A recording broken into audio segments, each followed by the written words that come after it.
नमस्कार डॉक्टर साहेब. नमस्कार. मला तुम्हाला काही प्रश्न विचारायचे आहेत. ओके, बोला ना, विचारा. आमच्या त्या शेजारच्या गड्याला टीबी झालाय असं लोक म्हणतात. आता काही खरं नाही आमचं. आता पूर्ण गावाला होणार टीबी. अहो काका, शांत व्हा. टीबी काय असा हवेतून जादूसारखा पसरत नाही. तुम्ही विनाकारण घाबरताय.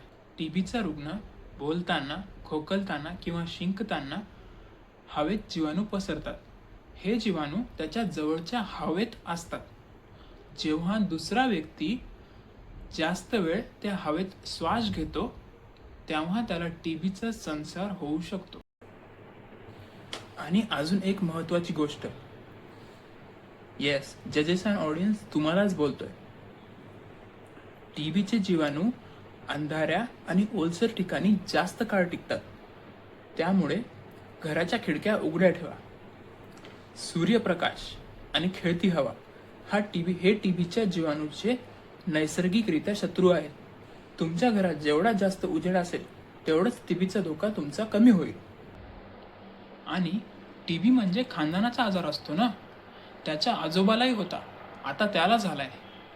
हे रक्ताचं नातं आहे खरं, मुळीच नाही काका. टीबी हा अनुवंशिक किंवा खानदानी आजार नाही. हा मायकोबॅक्टेरियम ट्युबरक्युलोसिस नावाच्या जीवाणूमुळे होतो.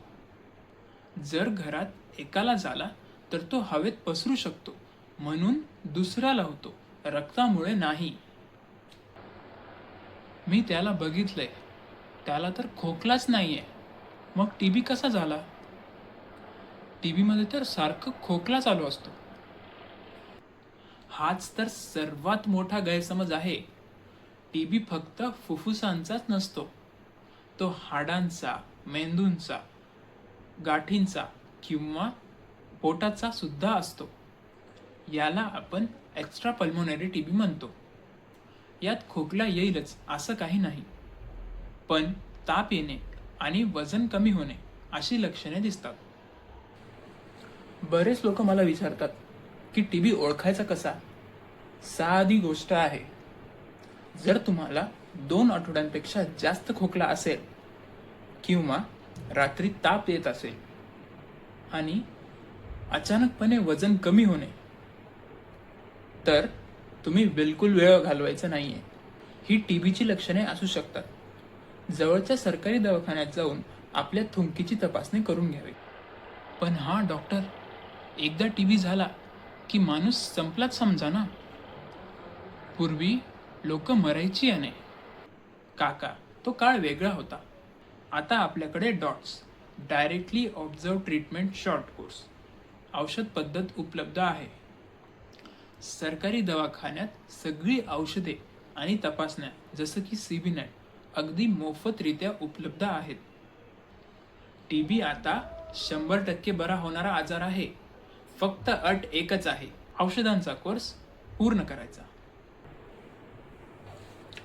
तर शहरात राहणारी लोक म्हणतील की नाही डॉक्टर साहेब, आम्ही तर खाजगी दवाखान्यात जाणार, तिथे ट्रीटमेंट चांगली भेटते.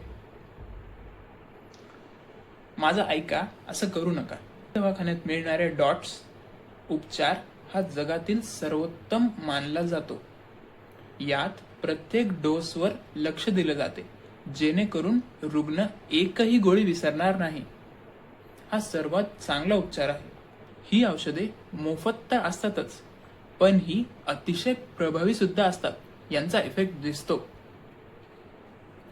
खाजगी लॅबमध्ये ज्या चाचण्या खूप महागाच्या असतात त्या सरकारी दवाखान्यात मोफत केल्या जातात. बरं, मी असं ऐकले की 1 महिना औषधे घेतली की बरं वाटते. मग कशाला उगाच 6 ते 9 महिने औषधे घ्यायची? सोडून दिली तर जमणार का? चुकूनही असं करू नका. औषधे अर्धवट सोडल्यास साधा TB MDR TB, multi drug resistant TB मध्ये बनतो. मग तो बरा करणे खूप कठीण जाते. जसं युद्ध अर्धवट सोडलं की शत्रू पुन्हा चालून येतो, तसंच टीबीचं आहे. जीवाणू पूर्ण मरेपर्यंत औषधे सोडायची नाही. अरे वा, तू तर माझे डोळेच उघडवलेत. मी तर विचार केलता की याला एकटं खोलीत बांधून ठेवायचं, कोणाला भेटू देणार नाही. काका, टीबीच्या रुग्णाला प्रेमाची आणि चांगल्या अन्नाची गरज असते, तिरस्काराची नाही. त्यांना निक्षय पोषण योजनेअंतर्गत सरकार दरमहा 500 रुपये सुद्धा देते. आज आपला भारत डिजिटल होतोय, त्यासोबत आपला टीबीचा लढा सुद्धा. प्रत्येक रुग्णाची नोंद निश्चय पोर्टलवर केली जाते. यामुळे पेशंटला त्याच्या औषधांपासून ते त्याच्या बँक खात्यात मिळणाऱ्या मदतींची रक्कम सरकारच्या नजरेत राहते. हे केल्याने आपण टीबीच्या रुग्णाला फक्त औषध देत नाही, तर पूर्ण सपोर्ट पण देतो. आपण त्यांना साथ देऊया, तरच भारत टीबी मुक्त होईल. आणि टीबी हा फक्त एक आजार नाहीये, हा आपल्या समाजावर लागलेला एक डाग आहे, जो आपल्या सर्वांना मिळून पुसायचा आहे. हे लक्षात ठेवा, टीबी हा पूर्णपणे बरा होणारा आजार आहे. टीबी हारेगा, देश जीतेगा. सर्वांना जागतिक टीबी दिनाच्या हार्दिक शुभेच्छा.